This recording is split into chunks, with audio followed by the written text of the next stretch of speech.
Salut tout le monde, alors donc bienvenue dans cette première vidéo de 2020.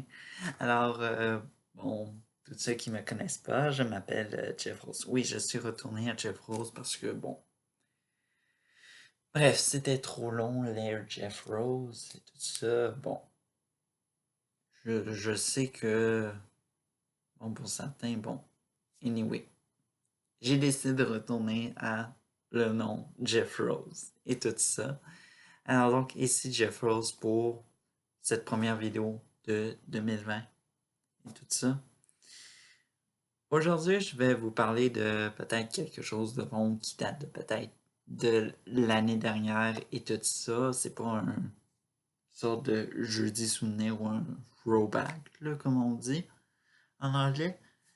Mais je trouve que c'est important d'en parler parce que il faut, disons-le, parler avec euh, les organismes environnementaux et tout ça. Et puis j'ai eu l'occasion d'avoir une conversation par Messenger avec un de ces groupes-là. Et malheureusement, ce n'était pas équiterre, ce n'était pas ni Greenpeace, c'est tout ça. Sûrement qu'ils étaient trop occupés, tout ça, ou sinon ils n'ont pas l'habitude de répondre à nos fameux messages et tout ça. Mais il y a eu, j'aimerais remercier bien sûr Extinction Rébellion Québec qui ont eu la gentillesse de me répondre. Et puis bon, s'ils m'ont reconnu, c'est moi, Jeff Rose et tout ça. C'est juste que dessus nos pages professionnelles Facebook, on peut pas communiquer. Il faut communiquer avec notre vrai nom et tout ça. Fait que ils vont me reconnaître et peut-être, je ne sais pas où ils vont voir cette vidéo. Bref, tout ça. Fait que moi, j'avais beaucoup de questions au niveau de qu'est-ce qui faisait comme action pour l'aviation, euh, le secteur le surtourisme. On en parlait beaucoup de ça, du surtourisme. Je vais en parler un peu plus tard dans la vidéo. Et puis, bien sûr, l'industrie spatiale, tout ça. Alors donc, ma première question, elle a été sur bon, le trafic aérien, bon, l'aviation, et puis le surtourisme. Alors donc, le surtourisme, c'est un mot pour signifier que il y a de plus en plus de tourisme à travers le monde, donc les compagnies qui offrent des billets à rabais, ça c'est très critiqué et aussi on juge comme responsable de cette cause de surtourisme et tout ça, puis aussi les applications Airbnb et autres qui empirent le problème, tout ça. Et puis, ce que Extinction Rébellion Québec m'a répondu, c'est que oui, il y a un chiffre, c'est que d'ici 2050, on estime qu'il y aura 22% de la pollution qui va représenter le monde de l'aviation et tout ça. Alors donc, ça, c'est des sources qui ont pris du GIEC et tout ça. Je sais même pas c'est quoi ça veut dire, cet organisme-là, mais en tout cas, ça semble être imminent. Là, ils m'ont expliqué en gros que actuellement, il n'y a pas d'action concrète ou de solution verte à ça. Alors donc, moi, je me suis dit, en lisant ça, nos organismes, nos organismes dans l'environnement, que ça fait depuis longtemps qu'on parle de que ça pollue et tout ça, ça fait rien quand c'est dans le ciel, mais ça fait quelque chose quand c'est sur Terre que ça se passe. Tout ça. Parce que je sais pas si on vous a montré une carte du monde de tous les déplacements euh, de d'avions et tout ça. L'Europe est carrément disparue de la carte. Là. On voit presque plus ça. On voit juste tous les déplacements d'avions. C'est comme un peu c'est un peu urgent pour moi à régler. Et puis j'ai eu une seconde question. L'industrie spatiale. Il faut savoir que l'industrie spatiale, premièrement, c'est une industrie qui,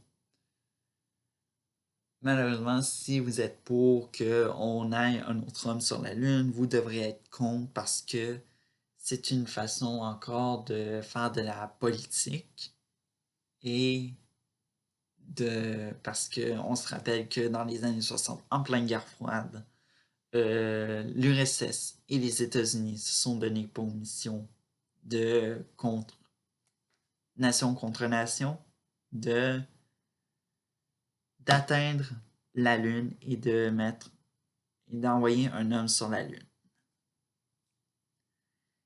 Et c'est pourquoi je suis contre ça, le monde spatial, parce que premièrement, c'est politique. Et puis, deuxièmement, on injecte de l'argent un peu inutilement. Dites-vous qu'on aurait réglé beaucoup de problèmes avec cet argent-là, comme le problème d'eau potable dans les réserves amérindiennes, ou encore beaucoup d'autres problèmes. Bref, bon, ok, je reviens.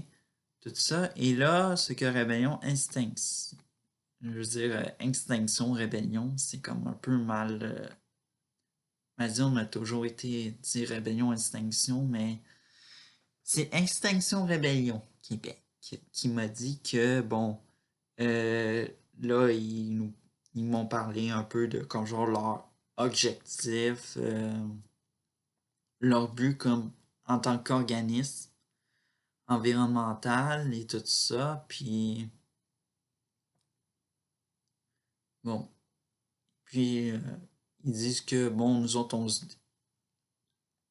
on se distingue des autres groupes et tout ça, puis malheureusement ils n'ont pas ils sont soucieux un peu de ce qui se passe, un peu avec l'industrie spatiale et tout ça. Mais je vais vous dire quelque chose. Si on veut jouer, si le Canada dit tant vouloir jouer un rôle en environnement, il faudrait que ça l'arrête premièrement, ça l'abolisse son programme spatial international, son programme spatial, que ça favorise le voyage en train, comme on fait en Suède. J'en ai parlé dans une vidéo, Flinscan. Alors donc, ce fameux mouvement dont de plus en plus de Suédois prend le train au lieu de l'avion de ligne. Alors donc, les avions commerciaux, au lieu de... Ils vont vers les trains. Aussi, ce serait comme de limiter le surtourisme et de prendre conscience rapidement. Ce serait de limiter le tourisme parce que actuellement, c'est sûr que premièrement, on sait que le tourisme, c'est le revenu premier de certains pays à travers le monde. Mais moi, ce que je dis à propos de ça, c'est que les gouvernements se reposent dessus une économie qui est trop facile à produire, puis que actuellement, Venise, qui a eu des marées actuellement, les tourismes sont encore là-bas et tout ça. Et puis les catastrophes naturelles Et puis, il y a beaucoup de conséquences que les pays ne peuvent pas contrôler et puis que leurs citoyens sont coincés là-bas. Et bien bref, beaucoup d'autres problèmes dans cet univers et de lacunes dans les organismes environnementaux. Alors donc, c'était tout pour cette vidéo-là. Et puis, j'espère que vous ferez pour votre part pour l'environnement cette année et puis pour cette décennie qui s'en vient. Parce que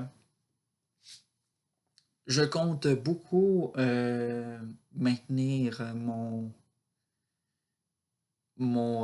objectif d'être environnementaliste, puis de mieux prendre soin de ma planète et tout ça.